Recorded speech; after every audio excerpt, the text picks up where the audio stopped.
Hello everybody, welcome to Also Rusty Bucket. Subscribe to the channel if you have not already and drop a like on this video, as well as check out the Rusty recaps over on audio platforms if you'd prefer to get all of the audio from the multiple videos a day in one go at the end of the day or early the next morning. You can do that on Spotify, and I believe it's on like 5 other platforms now, though I don't know what they are specifically. So just look up Rusty Recap, it should come up at least on Spotify. So, today, this game was Knicks versus Hawks Game 5, and while it's not over quite yet, it is very much clear that it is going to be the Hawks that are going to be winning this one. There's like 2 minutes left, and it's like a 15-point game. I'm waiting for the slow-ass NBA app to adapt. No, the game just ended. It is a 14-point win for the Hawks. So, there's actually not that much to say about this game because it's really just more of the same. The Knicks lost for the same reason that they lost pretty much every other game. The Hawks won for the same reason they have won every game they've won. So, like, once again, RJ Barrett struggled shooting from the field. Once again, Julius Randle really struggled shooting from the field. Got up 9 threes today. There were multiple possessions where, once again, he was just settling for jumpers and looking like not nearly the physical player that he had been previous. Emmanuel quickly played a little bit more, or at least, no, he didn't even play more. He just played better in the minutes he played. He should have played more. I don't understand why Obi Toppin and Emmanuel quickly are getting the same fucking minutes. Doesn't make any sense. And on the Hawks side of things, Trae Young was amazing. Clint Capella was great with his rebounding. How many offensive rebounds? He ended up getting 5 offensive rebounds. A couple of lobs. DeAndre Hunter hit a bunch of mid-range shots in his defender's face. A couple, like a floater off an offensive rebound. He had a really good game, and I'm very much of the opinion that DeAndre Hunter is going to be a very, very good player at his peak. Like, at the very minimum, like one of the best starting forwards, one of the better starting forwards in the league, who's not quite an all-star, but like I even think he could be all-star caliber, though it is important to mention that he's like almost 24 already, so it's not like he's a young guy showing these flashes, but I just think with more opportunity, more shots, more health, he could get up to be like a 19-point-per-game guy who plays all defensive level defense. But really, there's not much to say specifically. There were a couple of scuffles in this game. I think Taj pushed somebody in the air. I don't remember who it was who was going for a layup. And that was, I think it might have been DeAndre Hunter. And that caused like a little bit of getting in each other's faces. Julius Randle elbowed, was it John Collins in the face? Or was it DeAndre Hunter again? Maybe DeAndre Hunter just got beat up a lot in this game. He elbowed somebody, and that caused a little bit of a scuffle as well. I feel like I'm 90 years old saying the word scuffle, but it wasn't really quite a fight either, so I don't know where to go with that. But nothing really too of note. They couldn't defend Trae Young worth shit. 36 points, 9 assists. He actually shot worse than I thought. He was gunning from 3, and I don't think he shot well from 3 in this series. And this was definitely clearly the first game where he was like free throw wise getting to the line quite a bit, and a little bit more questionable foul baity things. One of them where he like ended up on the floor with like 3 defenders trying not to trip over him because he had just flailed himself in such an unpredictable way. But regardless, good game from Trae. A couple of floaters. His 3, I made a comment on Twitter. I tweeted like Trae shoots 3s like he's a 5th grader, because it almost seems like he's not strong enough to take a jump shot, and it's kind of funny. But he is still a good shooter nonetheless. But like I said, there's not much to say about this individual game. Really, I'd rather just talk about the actual like individual elements of the series, or not individual, like just the series in general. This is a series that a lot of people expected to be really good. Like, I thought this was going to be the best first round matchup by far. Obviously, I think that's going to end up being either Suns Lakers or Mavericks Clippers. And by best, I meant like the most, like the closest. I still am more interested in Suns Lakers, but I expected this series to be a 7-game series, and the 7th game is won by 5 points. Like, I was outright expecting this to be 7 close basketball games, all of them great, and we did not get that. And as for why, well, the Knicks offense just tanked as soon as the playoffs started. Now, I gave the Knicks the benefit of the doubt that their offense from the regular season towards the latter half was more reflective of their actual offensive ability rather than where it was at the start, especially with Derrick Rose being added to the roster and being a big reason why that offense was so much better. So I was giving the Knicks that benefit, even though many people rightfully didn't, and the people who didn't ultimately ended up being the ones that were right. They finished with 89 points in this game. I don't even know if they cracked 100 in any of their games. I'm not going to go through and verify that, but if they did, it wasn't by much. Just very low scoring games. Julius Randle and kind of the weaknesses of his game became very clearly exposed. The Hawks defense is a lot better than people are giving it credit for, but it's not like a great defense.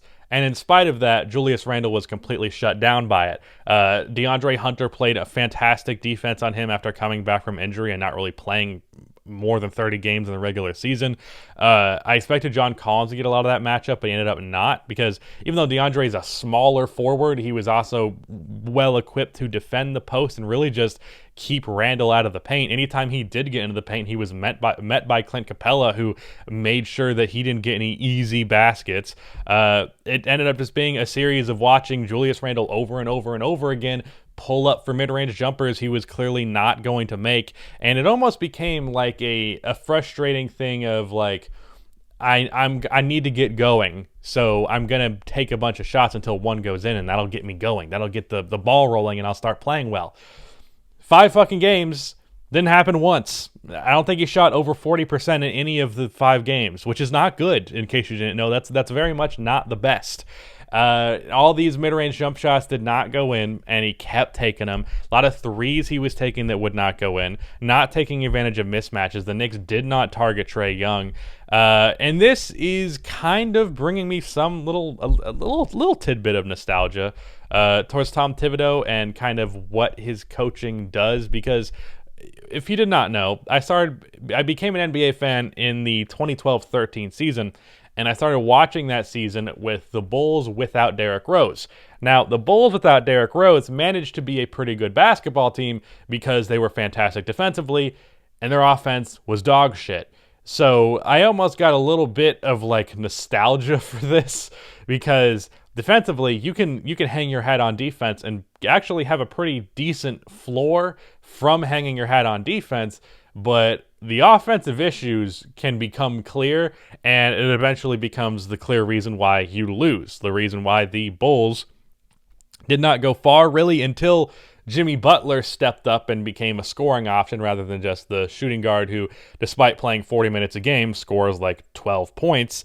Until that transition happened, there was no offense for the Bulls, and really the reason why I think the Bulls had so much success with Derrick Rose when he was in his prime was he was good enough offensively, along with Luol Deng, who was solid enough, and Carlos Boozer when he was healthy, who could at least score somewhat. Those 3 guys were able to, despite not really having an offensive system, able to score in their own ways and figure it out offensively because they have the offensive talent. But when you take a team coached by Tom Thibodeau and that offensive talent is not the best, he is not equipped to both make adjustments to make that offensive talent better than their actual ability, but also when that offensive talent they have is questioned, I guess it's not really also, but just in general, like, he needs an offensive player that is capable of carrying an offense, or at least doing enough to where the offense can be respectable without his actual coaching ability. Because Tom Thibodeau is not going to elevate your team's offense. He's going to elevate your team's defense, and that can make a massive difference in terms of actually winning. But especially if you're trying to get to the next level, to a championship level, I don't know that Tom Thibodeau is necessarily the coach for you. Now, I got to the point where I stated the negatives of Tom Thibodeau, and I think that's a problem I've had just in general covering basketball, coaches, players alike, where I focus too much on the negative and don't acknowledge the positive. The fact that Tibbs was able to take a very mediocre defensive roster and turn them into a top 5 defense. I believe the Knicks were like 24th in defense last year. That big of a turnaround is incredibly impressive, and it is worthy of praise and worthy of note.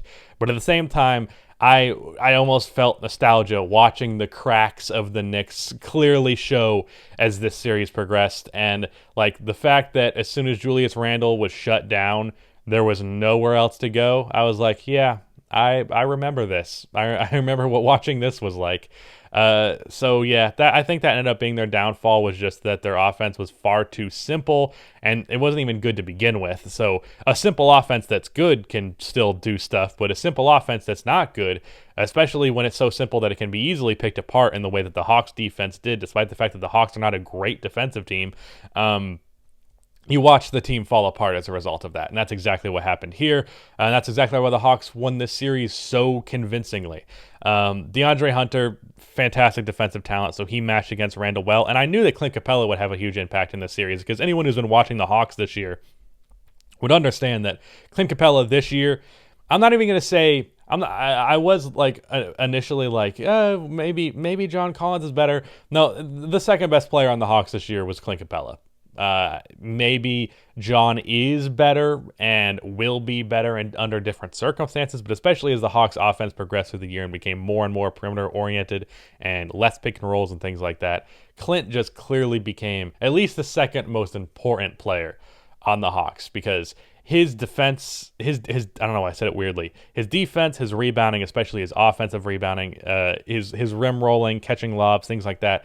He is just so good for them, and he was so impactful in this series. And defensively, the fact that you can have the paint locked down, but also a defender in DeAndre Hunter who just keeps the main scoring threat out of the paint to begin with, like, in hindsight, if I had known that Hunter would actually get that matchup and be this impactful, I would have definitely picked the Hawks.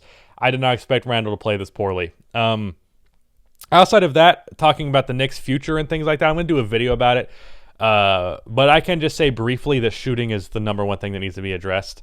And probably some shot creation as well. Now, I think just the progress that RJ Barrett is going to make will be leaps and bounds in terms of actually getting this team to be better, because he averaged 18 points per game in his second year.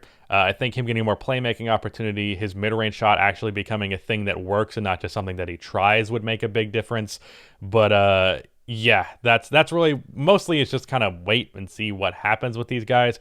The issue of Julius Randle's contract especially gets interesting now, because like a month ago, no hesitation, you give that guy a max deal.